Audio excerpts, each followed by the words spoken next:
첫 번째, 다른 자랑 다 하더라도 돈 자랑은 하지 마라. 사람들은 주변에 돈 많은 사람들을 부러워한다. 그러나 여러분이 돈이 얼마나 있든 간에 돈 자랑은 결코 하지 말아야 한다.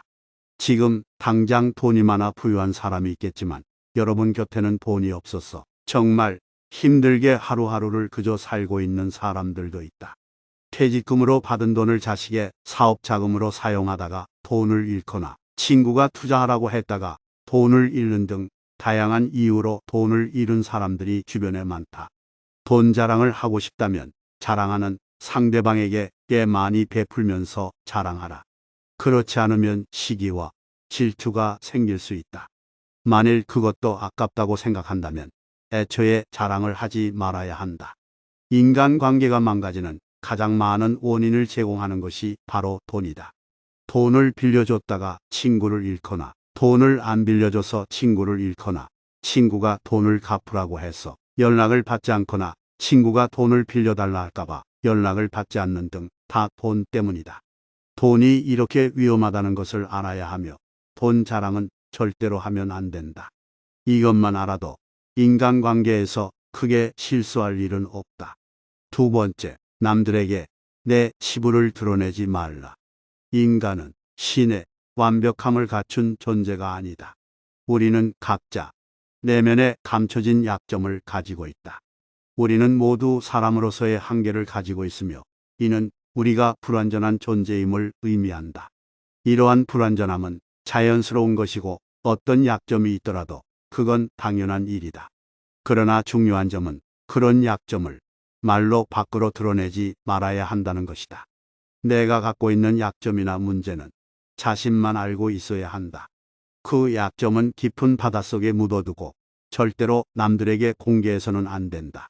내 마음속의 그 깊은 바다에서 절대로 약점을 건져내지 말라는 것이다.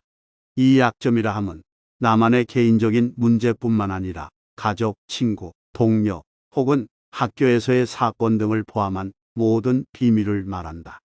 나의 치부 혹은 약점을 이야기할 때 사람들은 보통 너만 알고 있어야 해 라는 말로 이야기를 시작한다.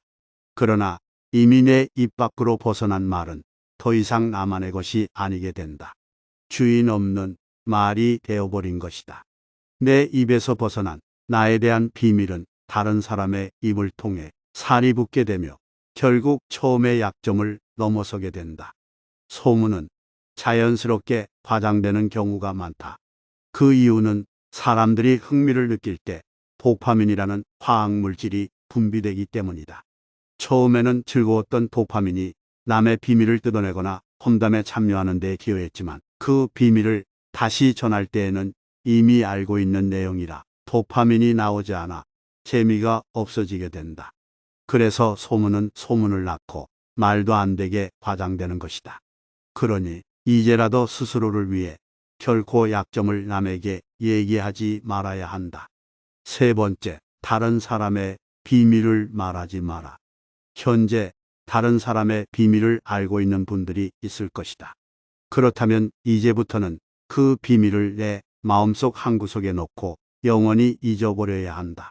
남들이 나에게 비밀을 말했다는 것은 나에게 신뢰를 준 것이다.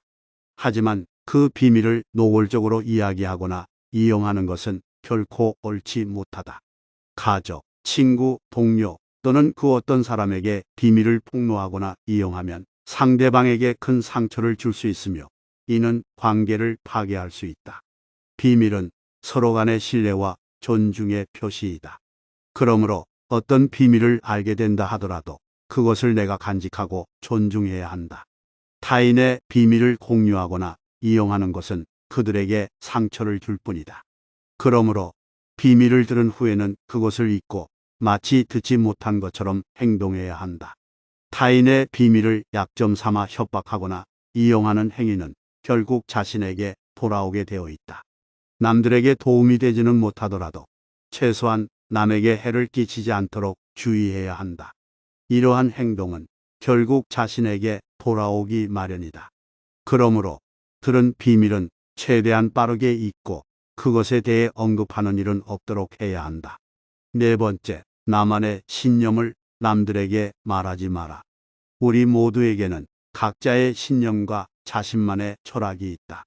그러나 이 신념과 철학은 모든 사람들이 각각 다르다. 내가 옳다고 생각하는 나의 신념은 다른 사람에게는 말도 안 되는 신념으로 느껴질 수도 있다. 따라서 나의 신념을 다른 사람에게 강요하거나 설득하지 말아야 한다. 지금 하는 이야기는 모든 사람들에게 통용되는 말이다. 나와 코드가 맞는 사람이라면 그 사람을 좋은 길로 인도해 줄 수는 있겠지만 같이 대화를 하되 결코 강연을 하지는 말아야 한다. 특히 정치 얘기는 여러 정당이 있고 서로의 생각이 다르기 때문에 결코 쉽게 이야기하면 안 된다. 또한 예민한 청소년기의 자녀 혹은 성인이 된 자녀에게는 신념과 철학을 강요하는 것이 아니라 소통을 통해 이해하려고 노력하고 큰 사고 없이 잘 지켜봐 주는 것이 중요하다. 다섯 번째, 과거의 상처를 말하지 말라. 과거의 상처에 사로잡혀 아픈 마음을 품고 있는 분들이 많다. 또한 과거에 내린 잘못된 선택들 때문에 지금까지 후회하며 과거에 갇혀 사는 사람들도 있다. 현재의 시간은 끝없이 흘러가고 있다. 우리는 과거로 돌아갈 수도 없으며 현재가 지남과 동시에 과거가 되어버리곤 한다. 우리가 과거의 한 선택은 우리 스스로가 결정한 것이다. 과거의 실수를 되풀이하지 않고 과거를 바탕으로 좀 더 나은 삶을 살기 위해 노력하는 것은 매우 의미 있는 일이다. 그러나 만약 그것이 나에게 부정적인 영향을 미친다면 그러한 후회를 버리고 남은 시간을 효과적으로 활용하는 것이 중요하다. 후회하고 반복해도 소용이 없다. 대신 과거의 실수를 바탕으로 왜 그런 실수를 했는지를 돌아보고 다음부터는 그 실수를 반복하지 않기 위해 다른 시각으로 접근해야 한다. 후회할 시간을 낭비하는 대신에 여전히 배울 점이 많은 다수의 사람들과 직접 만나 대화하는 것이 더 이로운 선택이다. 또한 과거에 내린 선택은 절대로 되돌릴 수 없다. 그때 내가 한 선택을 어떻게든 막으려고 해도 소용이 없다. 그러나 과거에 내린 선택이 후회된다는 것은 현재의 나는 그때보다 조금 더 나은 사람이라는 의미이다. 그렇기 때문에 그때의 실수를 인정하고 아직도 시간이 있다는 점을 인지한 후에는 그런 실수를 반복하지 않고 더 나은 삶을 살기 위해 노력하는 마음을 갖고 살면 그만이다. 후회할 시간은 아깝다. 젊음은 금방 사라진다. 여섯 번째, 가족의 사연을 말하지 마라. 인간은 각자의 사연을 갖고 있다. 우리 자신 또한 사연이 많고 부모, 형제, 자녀들 역시 사연과 비밀을 간직하고 있다. 하지만 가족 간의 비밀을 훔쳐보거나 과도하게 추궁하는 일은 절대로 없어야 한다. 현명한 사람들은 가족이라 할지라도 서로의 사생활과 개인적인 생각을 존중하며 그들의 이야기를 남에게 공유하지 않는다. 가족 사이에서도 하나하나 사적인 사연을 캐묻지 말고 만약 가족 중 누군가 어려운 상황에 처했다면 스스로 도움을 건네주기 위해 기다려주는 것이 좋다. 또한 가족 간의 문제를 다른 사람과 공유하는 것은 결국 상황을 더 어렵게 만드는 일이며 가족을 욕하는 행위라는 것을 명심해야 한다. 일곱 번째, 나의 재능을 남들에게 떠벌리지 마라. 우리는 모두 축복받은 재능을 갖고 있다. 그러나 그 재능을 자랑스럽게 과시할 필요는 없다. 자신의 재능을 남들에게 알리면 대부분의 사람들은 시기하고 일부는 자신의 도움을 청할 것이다. 또한 자랑거리는 자신의 입에서 나올 때 그 빛을 잃어버린다. 진정한 가치 있는 자랑거리는 다른 사람의 입에서 나왔을 때에만 성립한다. 따라서 만약 누군가가 도움을 필요로 한다면 거창하게 포장하지 말고 그냥 도와주면 된다. 그러면 상대방은 크게 감사하고 감동할 것이다. 여덟 번째, 내가 이루고자 하는 목표를 말하지 말라.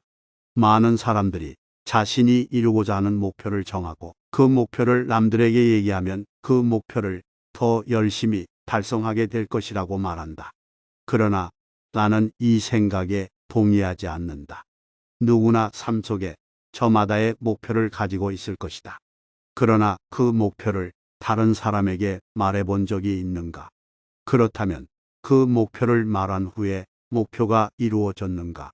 아마 아닐 거라 생각한다. 한번 정한 목표를 남들에게 알리지 않고 그저 묵묵히 하루하루 그 목표를 향해 나아가는 사람이 있을 것이고, 어떤 사람들은 만나는 사람마다 내 목표를 여기저기 말하다가 결국 지금은 목표를 포기한 사람들이 있을 것이다. 만약 자신이 이루고자 하는 큰 목표가 있다면 어지간해서는 다른 사람에게 절대 말하지 말도록 하라. 여기에는 이유가 있다. 목표를 상대방에게 말하지 않고 혼자 다짐하는 사람들이 그 목표에 성공할 확률이 더 높다고 한다. 사공이 많으면 배가 산으로 간다라는 한국의 속담은 그것을 잘 표현하고 있다. 물길은 그저 하나인데 사공이 많아서 서로 자기가 잘났다고 지시하고 간섭하면 결국 목표했던 목적지까지 갈 확률이 낮아진다. 즉, 목표를 이루고 싶다면 그 목표를 향해 나아가는 사람 외에는 굳이 알릴 필요가 없다는 말이다. 그리고 그 조언을 해주는 사람들은 나에 대해서 우호적일 수도 있고 적대적일 수도 있다. 사람은 같을 수 없기 때문에 나를 신경 써준다는 상대방의 조언조차도 도움보다는 방해가 되는 경우가 많다. 우리 자신에 대해서 제일 잘 알고 있는 사람은 이 세상 어디를 봐도 바로 우리 자신밖에 없다. 매 순간 선택과 책임은 우리 스스로 지어야 한다. 여러 논문에 따르면 다른 사람에게 본인이 마음먹은 목표를 말하게 되고 그 목표에 대한 칭찬을 받게 되면 그 순간 우리 뇌는 목표를 이루었을 때와 같은 도파민과 엔돌핀이 생성된다고 한다.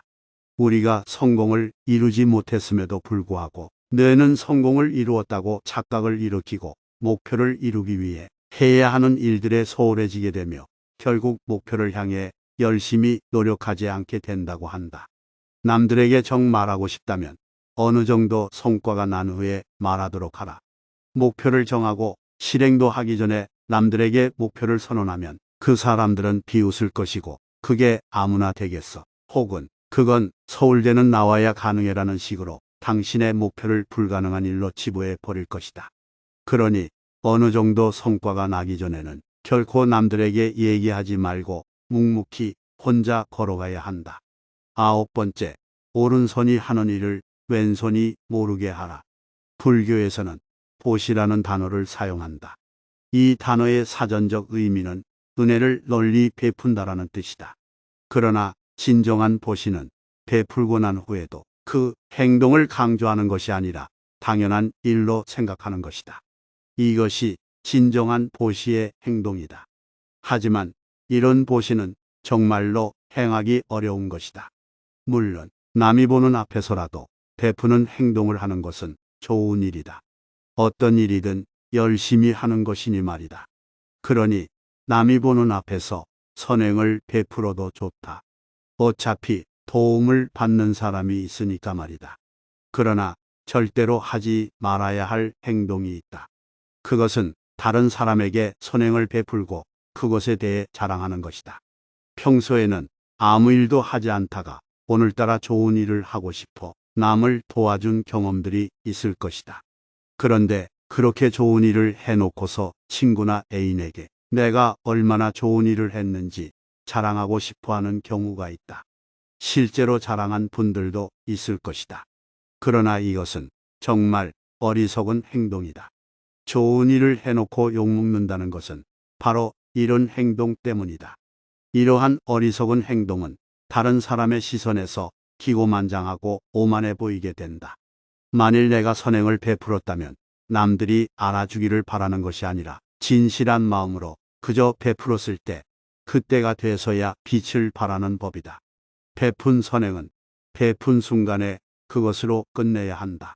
내가 선행을 베풀었으니 빛을 발했으면 하는 마음을 가지지 말고 베풀었다면 그것으로 끝내야 한다. 나의 선행이 멋있어지려면 내 입에서 나의 선행이 나오는 것이 아니라 남의 입을 통해 알려져야 한다. 나의 선행을 본 사람이 얘기해 주지 않는다 해서 입이 근질거린다고 말하지 말라. 언젠가 알려질 것이 분명하고 적어도 세 사람은 알고 있으니 말이다. 나의 도움을 받은 사람, 나의 도움을 본 사람, 그리고 도움을 준 나 자신 말이다.